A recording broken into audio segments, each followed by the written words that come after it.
Hello दोस्तों, मायके से पहले ससुराल एक शिक्षा पर पारिवारिक हिंदी कहानी में आप सभी का स्वागत है। भारती जी जब रोटी बना रही थी कि तभी किसी ने दरवाजे की बेल बजाई।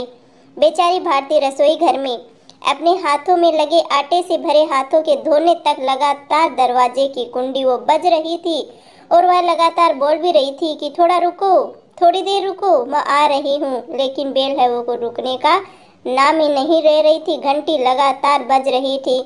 अब इस उम्र में वह भाग कर भी जा नहीं सकती थी दरवाजा खोलने के लिए। जैसे ही उसने दरवाजा खोला तो उसने सामने देखा तो उसकी बेटी अदिति दरवाजे के बाहर खड़ी थी।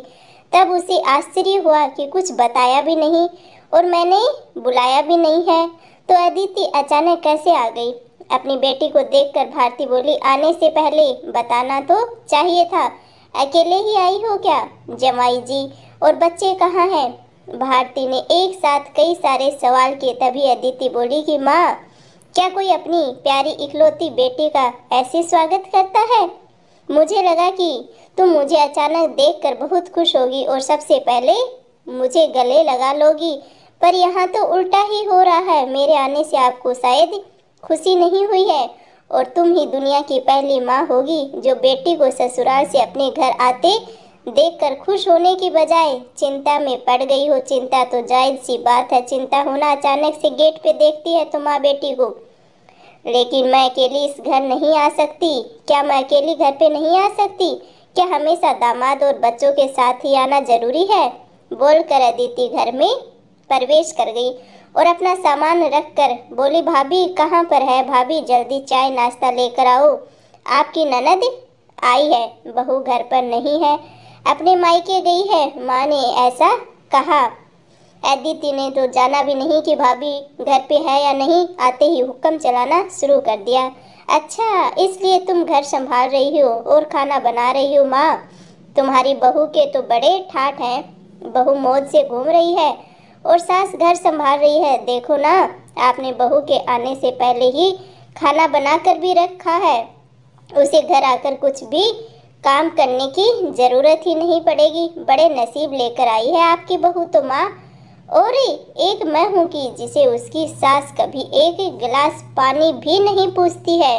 अदिति ने ताना मारते हुए अपनी माँ से कहा, बेटा, प्यार और इज्जत ऐसी चीज है जो हम पहले किसी को देते हैं, फिर उसे अपेक्षा रखते हैं कि वह भी हमें वापस वही प्यार और इज्जत दे। माँ ने उसे समझाते हुए कहा और माँ ने आगे कहा कि हर एक लड़की को अपने ससुराल में जगह बनानी पड़ती है। वहाँ कुछ भी आसानी से नहीं मिलता है, चाहे वो आप हो या मेरी बहू हो। तुम अपनी सास से एक गिलास पानी की अपेक्षा करती हो। तुम तो उनकी बहू हो। तुम बहू को फिर तुमने कभी उन्हें एक गिलास पानी दिया है? अरे वो तो सास है, तुम उनसे अपेक्षा रखती हो क्या? तुम तो बहू हो, कभी भी एक गिलास पानी पिलाया है? तुम शादी के बाद ससुराल में रही ही कितने दिन हो? जब तुम्हारे मन को लगा तब अपनी बैग भरी और सीधा मायके आ जाती हो। मायका और ससुराल एक ही शहर में है, इसका मतलब ऐसा नहीं होता कि तुम जब चाहो तब मायके आ जाओ। चाहो उतने दिन रहकर वापस ससुराल चली जाओ। मायके में भी बेटी को मान और सम्मान तभी मिलता है जब बेटी ससुराल का मान और सम्मान रखती है। लेकिन मायके में कुछ दिनों के लिए आती है तब तो उसे मायके में प्यार और सम्मान मिलता है, तभी तो उसे। लेकिन रोज रोज कहते हैं ना कि घर की मुर्गी दाल बराबर होती है। ऐसा है, रोज बिन बुलाए कोई कारण ना हो और तुम चली आती हो तो कोई बेटी मायके आती होगी तो उसको साधारण पूछताछ भी कोई नहीं करता है। तुम मेरी बहू को बोलती हो ना, तुम तो मेरी बहू की बराबरी ही मत करो। वह कभी भी बुलाए बिना अपने मायके नहीं जाती है और गई भी तो वहाँ की कोई भी बात में वह कुछ नहीं बोलती है। वह जब घर में रहती है तब वह मुझे घर में कोई भी काम नहीं करने देती है, हाथ लगाने भी नहीं देती है। और अब मेरी इच्छा से घर के काम कर रही हूँ, वह मुझे काम करने के लिए नहीं कह कर गई है कि माँ हूँ तब तक आप मेरे लिए खाना बना कर रखना। अपनी बेटी को माँ ने सिखाया। अच्छा कौन समझा सकता है, मुझे तुम्हारा स्वभाव अच्छी तरह से पता है तुम्हारे ससुराल में सब लोग अच्छे हैं, तुम ही उनके साथ ही मिलजुल कर रहना नहीं चाहती हो, क्योंकि माँ अपनी बेटी को अच्छे से जानती थी। ससुराल तो ससुराल होता है और मायका मायका होता है।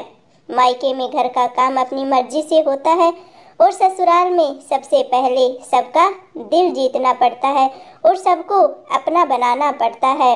उसके लिए छोटे से लेकर बड़ों तक की सबको प्यार करना पड़ता है और सबका ख्याल रखना पड़ता है। सबकी पसंद नापसंद का भी ध्यान रखना पड़ता है, तब जाके प्यार मिलता है। सबसे प्यार से बोलकर सबको उनके घर के कामों में मदद करनी पड़ती है, तभी सब लोग घर में आई नई बहू को स्वीकार करते हैं। यही तो हमारे रिवाज है, उसे अपना मानते हैं। तुम जिम्मेदारी लेने के लिए तैयार ही नहीं हो, इसलिए रोज रोज मायके चले आती हो, तो तुम्हें मान सम्मान कहाँ से मिलेगा। यहाँ आकर भी वही करती हो।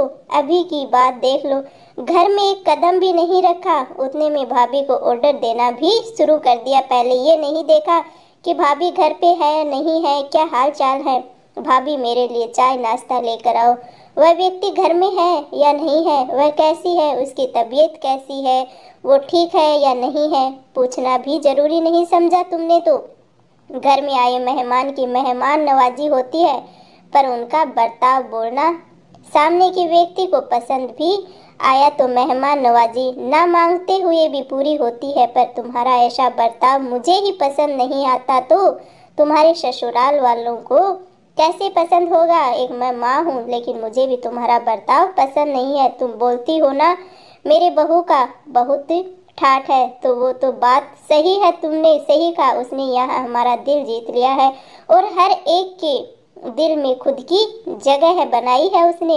वो रोज रोज तुम्हारे जैसे ससुराल के लोगों के साथ झगड़ा करके मायके नहीं जाती है। इस वजह से ससुराल और मायका दोनों जगह है उसकी इज्जत होती है।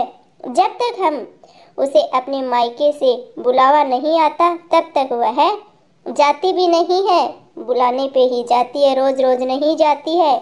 आज माँ ने की अपनी बेटी को उसके बर्ताव के दोष दिखाए। एक माँ ने उसे काफ़ी दोष दिखाए, क्योंकि उसे लगता था कि अपनी बेटी को अभी नहीं समझाया तो वह उसे कभी नहीं समझेगी, बहुत देर हो जाएगी और एक माँ से अच्छा कोई नहीं समझा सकता।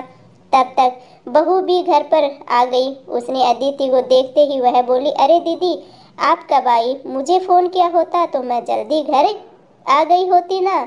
इस पर अदिति बोली, नहीं नहीं भाभी, मैं वापस जा रही हूँ, अभी ही मेरी सास का फ़ोन आया था, उसके सीने में दर्द हो रहा है, इसलिए मुझे वापस जाना है, आऊँगी वापस कभी यहाँ।